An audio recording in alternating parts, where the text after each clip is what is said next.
এখন আমাদের কাজ কি?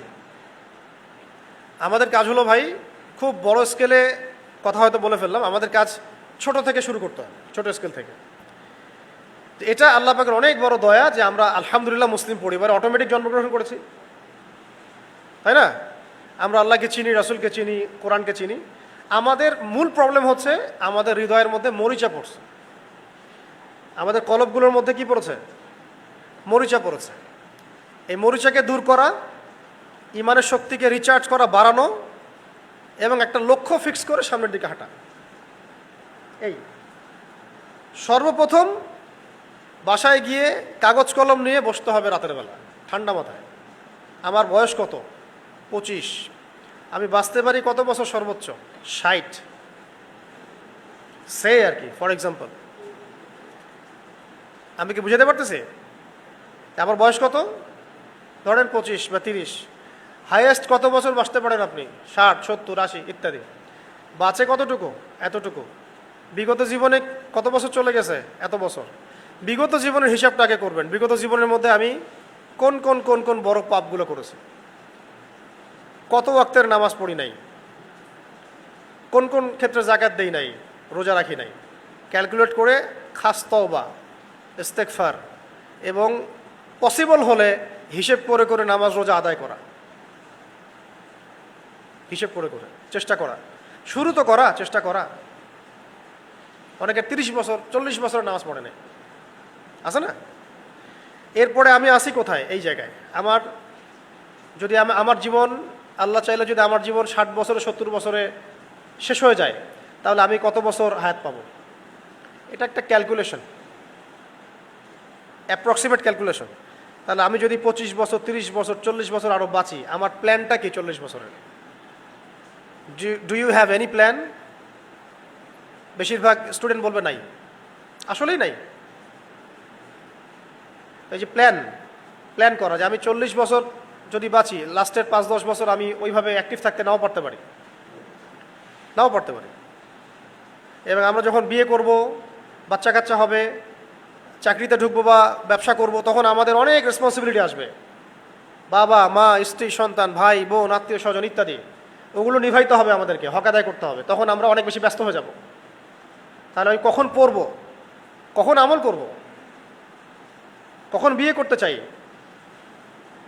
আমি দিনের জন্য কি করতে চাই, এবং আজকে থেকে 10 বছর পরে, 15 বছর পরে, 20 বছর পরে আমি আবু তোহাদনান, আপনি আবদুল্লাহ, আপনি আব্দুর রহমান, আপনি নিজেকে কোন জায়গায় দেখতে চাই, এটার ক্যালকুলেশন আমাদেরকে করতে হবে, প্ল্যান। এরপরে, এবং you have to dream big.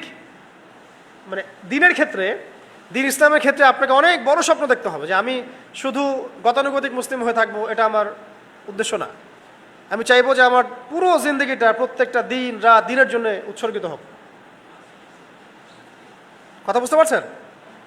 এবং এটা যদি আমি চাই, তাহলে আমার মেহনত অনেক বেশি করতে হবে, এবং আমাকে সুস্থ থাকতে হবে, আমাকে শরীরের যত্ন নিতে হবে, মনের যত্ন নিতে হবে, আমাকে ফুড হ্যাবিট ঠিক করতে হবে, তাই না?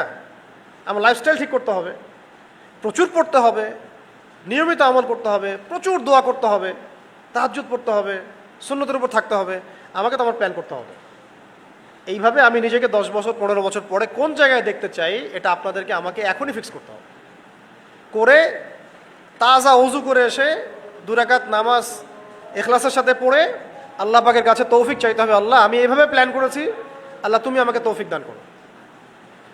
এরপরে আল্লাহ রাব্বুল আলামিন আপনাকে তৌফিক দিলে আল্লাহ পাক প্রত্যেকটা বিষয়ের দায়িত্ব নিজেই নিয়ে নেবেন ইনশাআল্লাহ। এরপরেও শয়তান তো বসে থাকবে না, মানুষ শয়তান, জিন শয়তান তো বসে থাকবে না। বাধা দিবে, ওয়াসওয়াসা দিবে, হতাশা আসবে, টাকা পয়সার সমস্যা আসবে। আল্লাহ পাকও পরীক্ষা করবেন আপনাকে। এমন না যে সব স্মুথ হবে, অনেক পরীক্ষা আসবে। যখনই হকের পথে আসবেন, পরীক্ষা আসবে। দারিদ্রতা দিয়ে, মানুষের সমালোচনা দিয়ে, পরিবার থেকে, সমাজ থেকে, রাষ্ট্র থেকে, বিভিন্ন জায়গা থেকে আপনাকে পরীক্ষা করা হবে। এই পরীক্ষায় যদি আমরা উত্তীর্ণ হতে পারি, ইব্রাহিম আলাইহিস সালামের মতো, হ্যাঁ, হাসবি আল্লাহ ওয়া নি'মাল ওয়াকিল, তাহলে আগুন ঠান্ডা হয়ে যাবে। আগুন কি হয়ে যাবে? ঠান্ডা হয়ে যাবে। যদি পরীক্ষা উত্তীর্ণ হতে পারি মুসা আলাইহিস সালামের মতো, কাল্লা ইন্না মা'ইয়া রাব্বি সায়াহদিন, কোনো অবস্থাতেই না, আল্লাহ আমার সাথে আছেন, আমার রব, তিনি আমাকে পথ দেখাবেন ইনশাআল্লাহ। তখন সমুদ্র ভাগ হয়ে যাবে। পরীক্ষা উত্তীর্ণ হতে পারি মুহাম্মদ সাল্লাল্লাহু আলাইহি ওয়াসাল্লামের মতো। বদরের যুদ্ধ হবে, সামনে অনেক ফোর্স, আমরা 313। সাহাবায়ে কেরাম বলছেন, ইয়া রাসূলুল্লাহ, আপনি আমাদেরকে আদেশ করলে আমরা আপনার সাথে উত্তাল সমুদ্রে ঝাঁপ দিতে পারি, ব্যাস চলো, আমরা যুদ্ধ হবে। গুহার মধ্যে তিনি আছেন আবু বকর রাদিয়াল্লাহু আনহুর সাথে, উপরে উপরে কাফেররা দেখে ফেললো অবস্থা। তিনি বলছেন, লা তাহজানিনাল্লাহু মা'ানা, চিন্তা করো না, আল্লাহ আমাদের সাথে আছে। এইভাবে উত্তীর্ণ হতে পারলে ওই যে 60 বছর পরে, 70 বছর পরে আমি নিজেকে যেখানে দেখতে চাচ্ছি, ওই গন্তব্য আল্লাহ পাক হাসিল করায় দিবেন ইনশাআল্লাহ। কোনো সন্দেহ নাই, এবং সন্দেহ করার কোনো অবকাশই নাই যে আল্লাহ পাক পুরো মহাবিশ্ব পরিচালনা করছেন, জান্নাতের মালিক, জাহান্নামের মালিক, আখিরাতের মালিক, দুনিয়ার মালিক, কিয়ামত দিবসের মালিক, আমাদের রিজিকের মালিক, হায়াতের মালিক। মহাবিশ্বে এত এত গ্রহ নক্ষত্র, এত এত গ্যালাক্সি, যার কোনো সীমাই নাই, এত বড় পরিসরে আল্লাহ পাক যেভাবে নিপুণভাবে তার সৃষ্টিকে পরিচালনা করছেন, সেই আল্লাহ পাক, আমি একটা ইন্ডিভিজুয়াল ব্যক্তি, আমার জীবনের এই লক্ষ্যগুলো আল্লাহ পাক অর্জন করাতে পারেন না, এটা তো হইতেই পারে না। আমার কাজ খালি, আমাদের কাজ আল্লাহ পাকের সাথে সম্পর্ক গাঢ় করা, আল্লাহ পাকের সাথে সম্পর্ক গাঢ় করা। সেটার জন্য যা যা করার তাই তাই করতে হবে। পড়াশোনা, নামাজ, ইবাদত, বন্দেগী, নফল রোজা, হজ, ওমরা, যাকাত, সাদাকা, যত আমলের মাধ্যমে, দোয়ার মাধ্যমে, তওবার মাধ্যমে, ইস্তেগফারের মাধ্যমে, মুজাহাদার মাধ্যমে, দাওয়াতের মাধ্যমে, তাবলীগের মাধ্যমে, দ্বীনের খেদমতের মাধ্যমে, এবং নিয়াত রাখা যে জিহাদের সুযোগ আসলে জিহাদের মাধ্যমেও প্রয়োজনে নিজের জান মাল বিসর্জন দিয়ে হলেও আমাকে আল্লাহর সামনে প্রমাণ করতে হবে যে হ্যাঁ, আমি আল্লাহর বান্দা।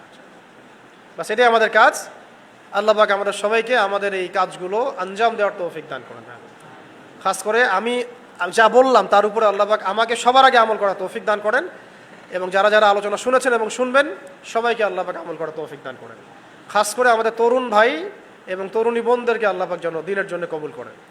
আগামীর বাংলাদেশের ফিউচার আপনাদের উপর ডিপেন্ড করতেছে, মানে অনেকাংশে ডিপেন্ড করতেছে। ফলাফল কার হাতে? আমরা যদি ইনসাফ করি আমাদের হাতে বিজয় আসবে, ইনসাফ না করতে পারি আল্লাহর সাথে, বিজয় তো বহুত দূরের কথা, কাফেরদের একটা মায়েরও আমাদের গর্দান মিস করবে না, এটা জেনে রাখেন। আমরা যদি ঠিক না হয়ে যাই, ভালো না হয়ে যাই, লাইনে না আসি, কাফেরদের একটা মায়েরও মাটিতে পড়বে না। তারা প্রস্তুত, তারা প্রিপেয়ার্ড। আমরা কি প্রস্তুত? আমরা অনেকাংশেই প্রস্তুত না। আল্লাহ পাক আমরা সবাইকে প্রস্তুতি গ্রহণ করার তৌফিক দান করেন।